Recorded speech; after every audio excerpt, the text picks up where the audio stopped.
Hello, and welcome to another episode of Automate Office Work. I'm your host, Justin. And today's episode is all about batch documents. It's for those times when you have thousands of a certain document that needs to be signed with minimal amendments by these thousand different other parties.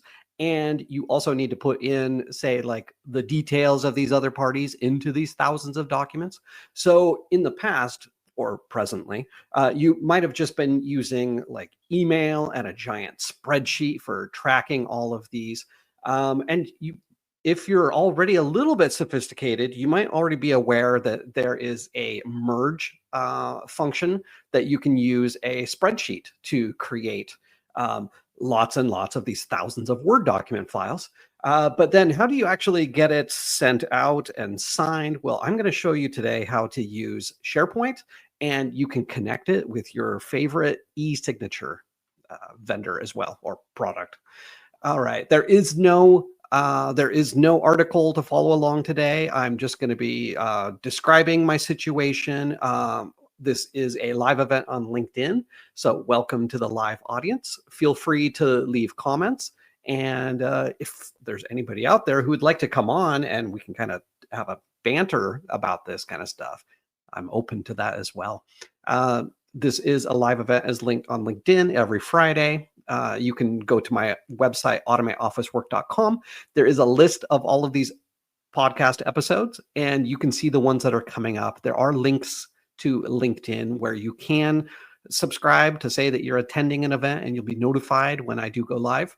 It's usually every Friday at 3 p.m. Amsterdam time. And this episode is also going to be recorded and put onto YouTube. So you can also watch and see what I'm doing if you'd like to, as well as on LinkedIn. This is also going to be an audio only podcast episode for Apple Podcast and Spotify. So I will do my best to paint a picture with words. Anything I show on my screen, I will try to describe so that you can also enjoy this in audio only. Okay, so I do have a solution called Batch Documents. I'm going to go to my SharePoint. I believe it's called Batch Docs on my SharePoint. Okay. So I am going to automateofficework.com.share. Sorry about that. automateofficework.sharepoint.com/sites/legal/batch docs. Okay, and it's going to a SharePoint page, but it's not the kind of SharePoint page that you're used to seeing. I only put on the screen what I want my users to see. So none of the extra stuff, none of the chaos of tons of data that SharePoint likes to show people. Instead, I have a nice banner along the top, kind of a toolbar that just tells you where you are in my ecosystem of solutions. There's always a waffle icon that anybody can click on, and they can see all the other solutions that I have created. They can go to other solutions from any solution. Below that, it does say Batch Docs, and I've got a nice icon with a stack of documents. Below that, I've got a button that says plus new batch. And below that, I have, well, there's a filter bar. You can filter by the status of a batch of documents. You can sort by when the batch was last updated. And I have a table. There is kind of a spreadsheet. There's a title row. It says name, owners, and status. And below that, I've got each of these batches. It's kind of like a campaign. It's a name that you give these thousands that are all going to be basically the same. Maybe it's a round of amendments for the year 2025. So you might call your batch 2025 amendment. Maybe it's the same kind of amendment you do yearly, right? And you always have to do this. So I've got a name. Mine just says test 4. Owners, I am the only owner, although I could have other team members that I also want to give access to be able to manage this. And the status says it's in progress. I can always create a new batch. I just need a name. I can add additional owners and I create the batch. I'm also in the top right, I do have an icon for a download. You can download this kind of spreadsheet data. as a spreadsheet if you really want a spreadsheet. So it downloads it as a spreadsheet. To the right of that, I've got a gear, and I do have some basic settings for this. And that is, let's see if I click on it. Well, oh, it says, sorry, something went wrong. So I did not code this out just yet, but the meaning is that you will be able to upload like a base template document. So whenever you create a new campaign, maybe it copies the previous campaign's template, and you can start with a template instead of uploading a new document every time. You can start with that. Okay, I'm going to click on this row for my campaign that I've already created. And it now goes to a URL.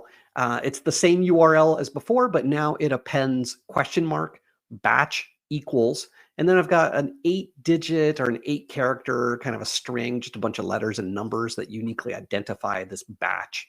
Okay, it says batch docs. Now I have a life cycle that is along the top. And the very first step, it says document generated. Second step says changes requested, but that's in parentheses. So this step is optional. The third step is presented to recipient. When a document is presented to the recipient, we don't know immediately if they want changes or if they're ready to sign. So that's why that step 2 was changes requested. So we're going to present these documents to various recipients, but then they have the option to send it back with changes requested. We will work on those changes. We will then present the new document to the recipient again, at which point they can decide again, do they want to ask for more changes or are they ready to sign? When they're finally ready to sign, then we go to the fourth step, which is out for signature. My interface says out for Adobe Sign because I'm going to be using Adobe Sign integrated with this. The fifth step is signed. And then the sixth step is filed because my team needs to actually file these documents on some other system. So there's a step for it to actually be filed. Okay. Below that, I've got some basic details about this batch. I've got a batch name, which I can edit and change the name of. I have a list of owners, which is just me for now, but I do have a box where I can type in somebody else's email address and then add them to the list of owners, which once they're added, I'll also have an X next to them so I can remove them. Below that, it says status, and I've got a drop-down menu with different statuses. The different statuses are preparing, in progress, and completed. And mine right now is set to in progress. Below that, I also have another button. It says new recipient. So we're inside of a batch, and now we can add new recipients. When I click on that new recipient button, it opens a very nice box. And this is also kind of a spreadsheet table. The columns are recipient, location, first contact, and second contact. Below that, I've got several buttons. I can add a row. I can upload a spreadsheet. I then have a button to create these recipients, which is grayed out right now because I don't have any rows of data. And I have a checkbox, which is unchecked, but it says next to it, present to recipient immediately. Okay, so I can click upload a spreadsheet, and it will give me all the rows from the spreadsheet that I select, and it gives me the first 4 columns of data. I'm going to do a manual step for this presentation. I'm going to click on plus row, and I can add several rows to my table. So now I have blank spaces at the intersection of a row and then a recipient where I can type in the email address of the person who's going to receive this email with this document. Wait, that the recipient is not the email. Sorry about that. The recipient is going to be their name because we're going to be inserting their name into the document. All of these 1,000 documents, we need to insert the individual person's name, first of all. There's also a location column. So we're also going to insert the location into this document. And then the email addresses we have a first contact and a second contact. The first contact is the only one that's mandatory. We can also do CC emails to anybody who's a secondary contact, but the secondary contact people will not be signing. The signature person is going to be the first contact. Okay. I have a bunch of blank rows. I'm going to type in recipient. I'm going to type in my own name, Justin. I'm going to type in location is Amsterdam. My email address is going to be justinterman@gmail.com. And I'm going to just click on create recipients, and it gives me a whole bunch of errors. All of these empty rows, all of these empty cells, they now have a red border around them. And beneath the table, I have a red box warning me recipient names and locations cannot be blank. Email addresses must be valid. Okay, so I've got a minus button to the left of all of my rows. So all these empty ones, I'm just going to press the minus and take those away. Okay, so now I have one row of a contact that I can present this to. Well, I'm going to create the record first. We're not going straight to presenting. I do have this checkbox that I mentioned that is empty. It says present to recipient immediately. I am not going to check this because, well, it's nicer to show for demonstration.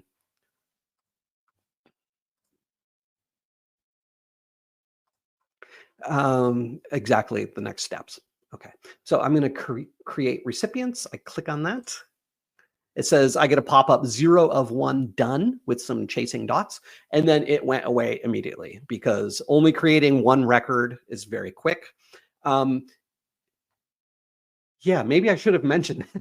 So there's a settings page for this batch as well. If I click on the gear at the top right corner of this batch page, I do see a template. Okay. It has the admins, or I guess the owners is what I call it. I guess you can also manage the owners here as well. Plus, below that, it says template. And I've got a little window. It filled in with a Word document, a docx file. It says batch document. It has my signature line with my signature pre-signed. Underneath that, it says Justin, and then my company, Automate Office Work. Below that, it says I acknowledge receipt of the batch document. And below that, there's a signature. There's a line for somebody's full name. Below that line, it says print name. And on that line, we have a couple of squiggly, they're called curly brackets. And then it has asterisk name underscore ES underscore colon signer 1 colon full name. Now, these codes are necessary for Adobe Sign. Adobe Sign can actually fill these in if it has the person's name. Wait, yes, it can fill it in. It then can allow them to make edits. So if we called them Bob, and when they go to sign, they actually wanted their signature line to say Robert, then the PDF that they are signing can be edited as well. So we're going to pre-fill in with the details that we have, and we're going to allow them to edit. So in order for us to do that with Adobe Sign, we need these special kinds of tags. Okay. Below that is the signature space. There's a line below it says signature, but just above that line, it has a similar squiggly tag with the same kind of stuff. But at the end, it says colon signature. Instead of colon full name, it says colon signature. So this is where the person who's signing is going to actually sign. Okay. So we need to let Adobe Sign know where the person is signing. So that needs to be in our Word document from the beginning. Okay. Below that, there's a date spot. There's a place for the name of the company. Below that is a name for the location. So we're going to fill in the city. My Amsterdam. My company is Automate Office Work. So wait, perhaps I filled it in wrong. I filled in the name Justin. It should be the name of my company, Automate Office Work. Okay. Below that, it has some basic instructions. And it says that the document must contain at least these tags. And the system actually checks every time you edit the Word document, it's going to check to make sure that these tags are present. Okay. Below that are two buttons. It says edit template and upload template. So if I click on edit template, it's the button now says lock template, and it is refreshing that little window with the Word document. And now we have Word inside the browser.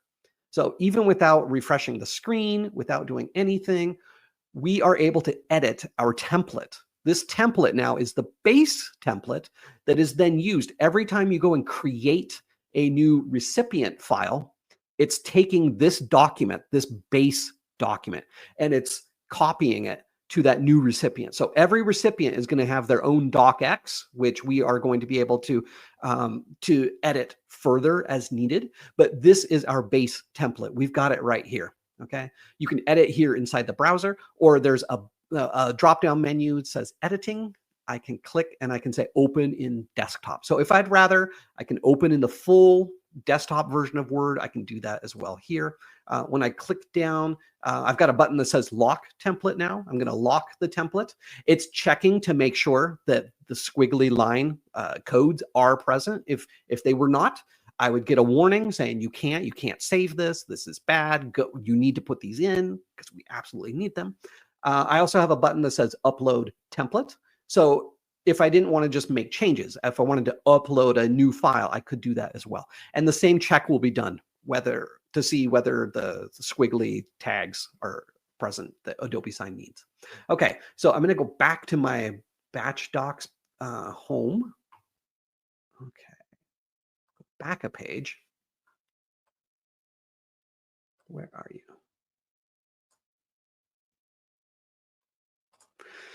Go back to my batch docs. Okay, got to my batch. Okay, okay, I've got a spreadsheet, kind of a table that is here as well to show you all the recipients, all the data points that we filled in for them, and the status of where this document is, this request. Okay, but above that, I've got this nice little table. It gives me all the statistics. It tells me the total, it says stats, and then it tells me the total number of these that I've created is 4. I have signed/filed, and it says I have 0, which is also 0%. And I've got a blank progress bar because I have 0. The next line says out for Adobe Sign, which I have 0%. The next line says presented to recipient. I have 1, which 1 out of 4 is 25%, it says. And my progress bar is filled in with green a quarter of the way. I've got another line. It says canceled, which 0 of them have been canceled right now. And changes needed, it says 0.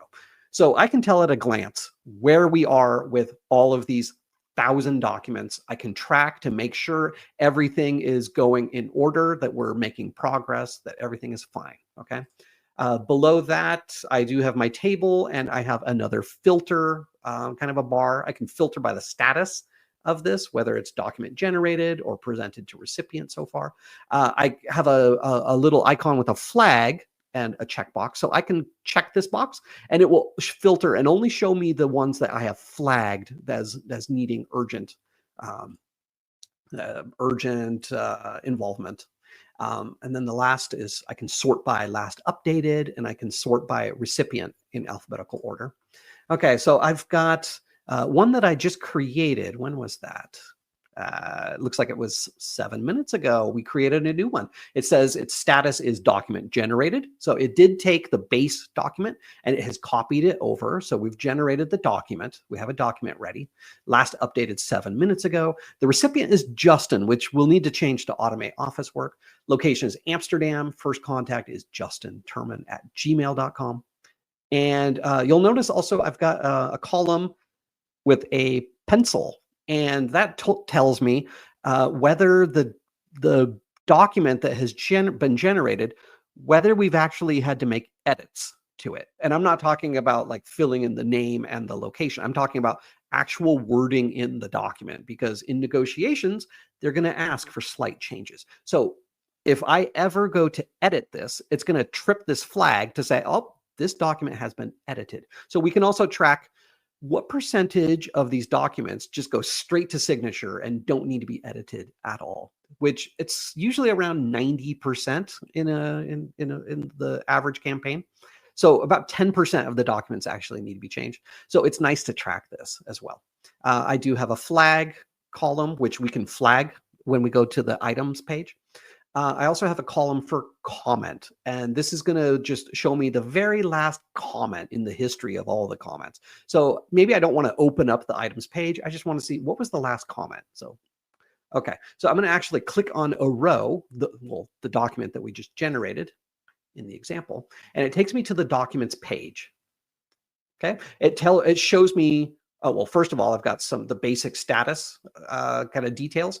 I've got the unique ID of this document, the unique ID of the batch that it's in. I have the status, which is document generated, and I can see the date and time that it was last updated.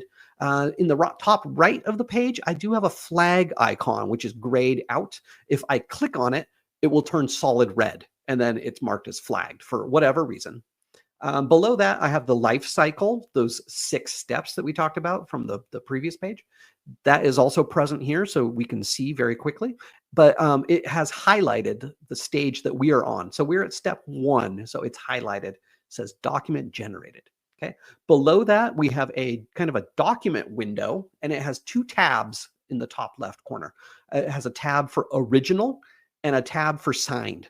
Okay. So we have the original docx document, which we can see its current state.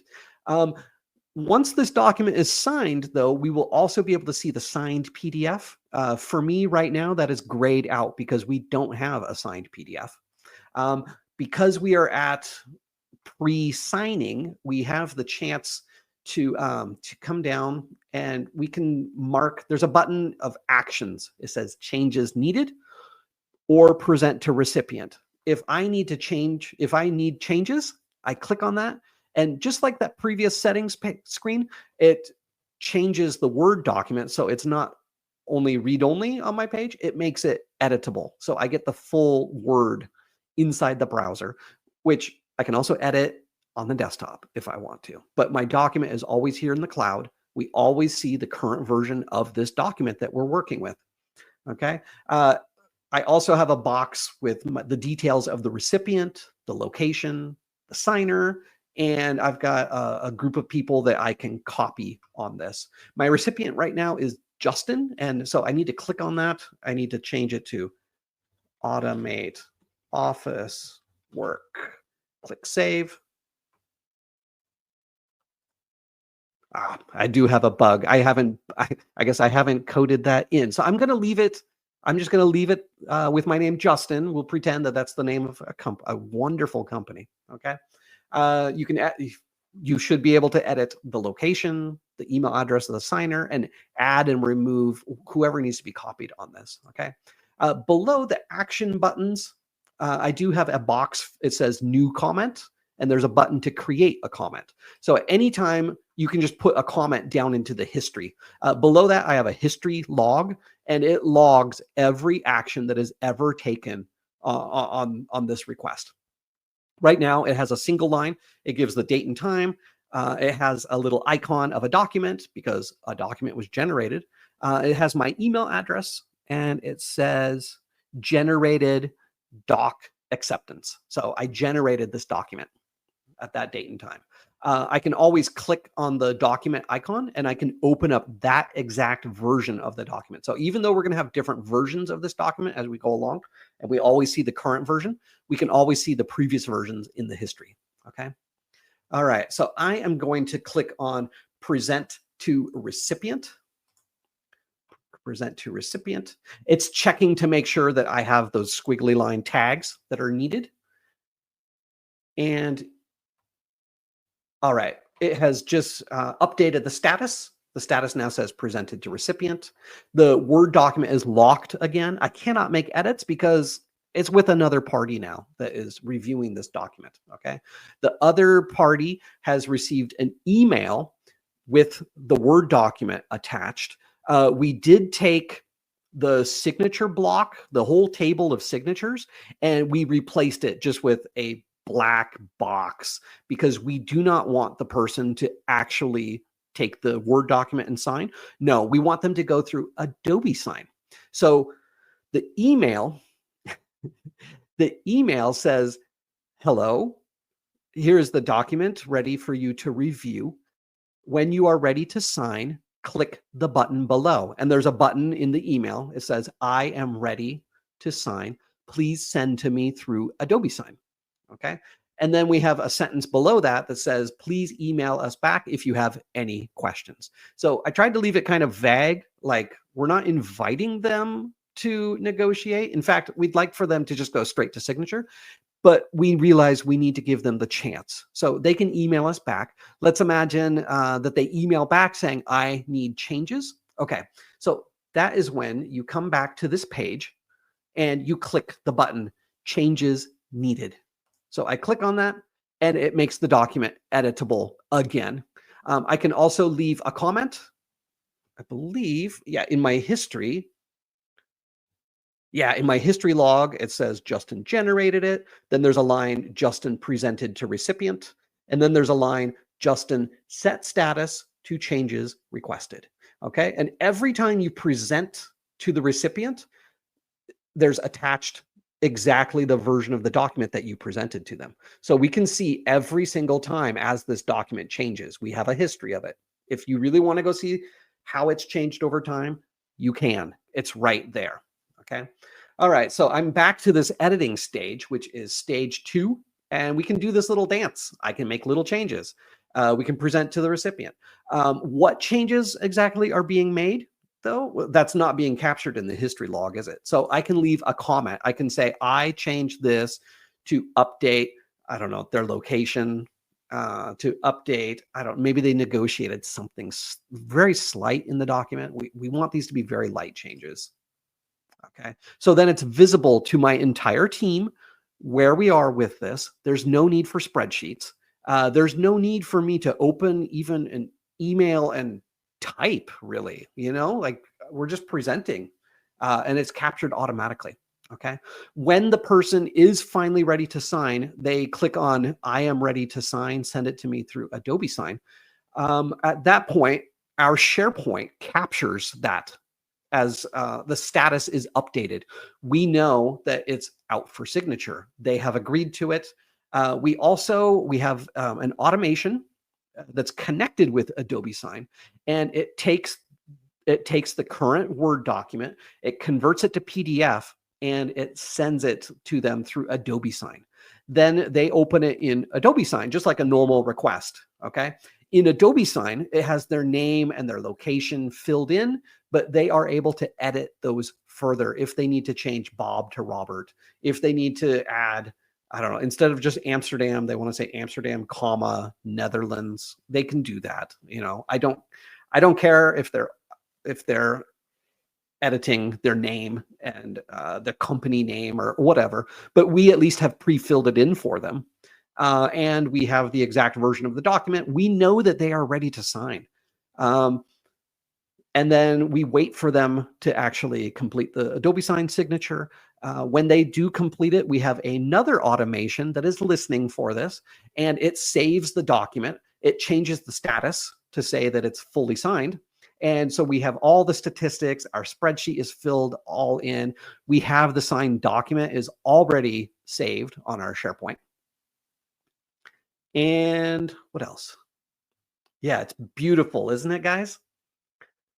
I'm hoping that you guys are loving this and loving this kind of content. If you want to do this kind of stuff, it's completely possible in SharePoint using the Microsoft environment that everybody already works in. You just have to know how to do this kind of stuff.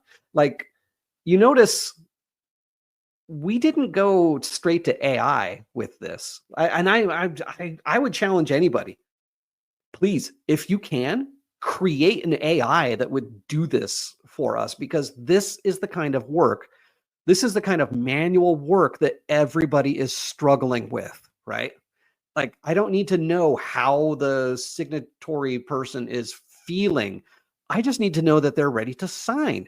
And I need it updated on my spreadsheet so I can track all of these. And so, like, for example, if they say, yes, I'm ready to sign, send it to me. I need to be able to follow up with them, which Adobe Sign also allows for automated like notifications, like what is it? A reminder kind of an email. So Adobe Sign will do that automatically for you. It will do that, and it will chase them. Maybe after a couple of weeks or a month, though, you decide like, oh, I want to.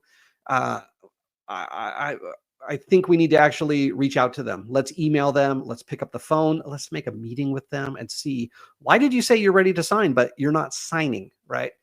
We also have buttons that I do have buttons that I can retract a signature, an Adobe Sign signature request. So let's say I do hear from them. They say, wait, we actually don't want to. I can come and I can cancel it. Also, if they say, I didn't receive the email, what's the URL for me to get that?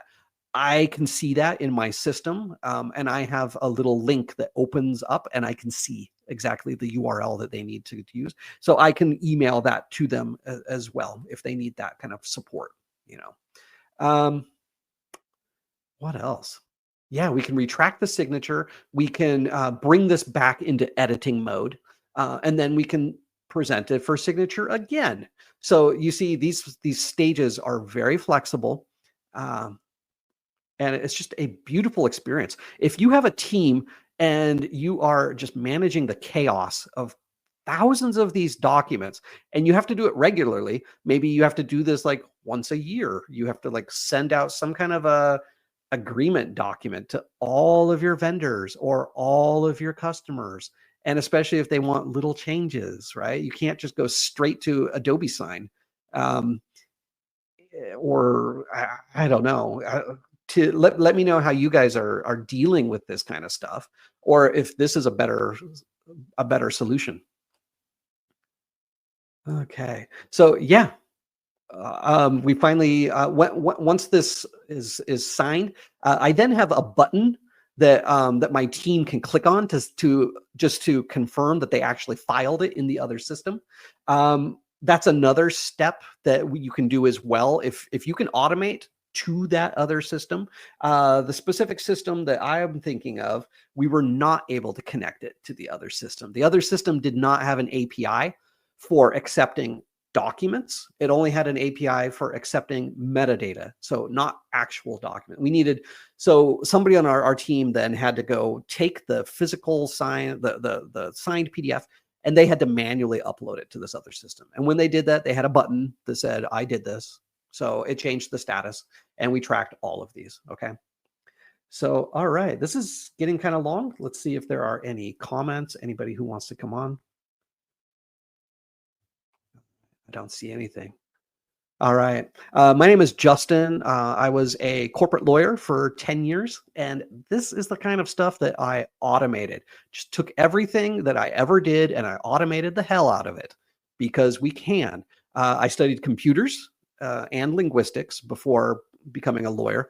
So when I approach things, I don't just look at it from the normal mindset of like, all right, this is great. Let me do manual pointless stuff and call it a career after 40 years. No, I look at it and I approach it as, how can we make this better? How can we automate it? How can I make it so I never have to waste my time again? Okay. I did that for 10 years and then I started my own company, Automate Office Work. I am a consultant and I also design solutions that meet you where you are using the tools that you already have, things like Office 365. We just set it up so that it works the way you need it to. Okay. My website is automateofficework.com. You can see my services, consulting, solutions, and education. Below that, you can sign up for my weekly newsletter. I do publish regularly on LinkedIn. You can see all of my podcast episodes as well as the ones coming up. Today is episode 22. All right. And we've got some great episodes coming up in the future.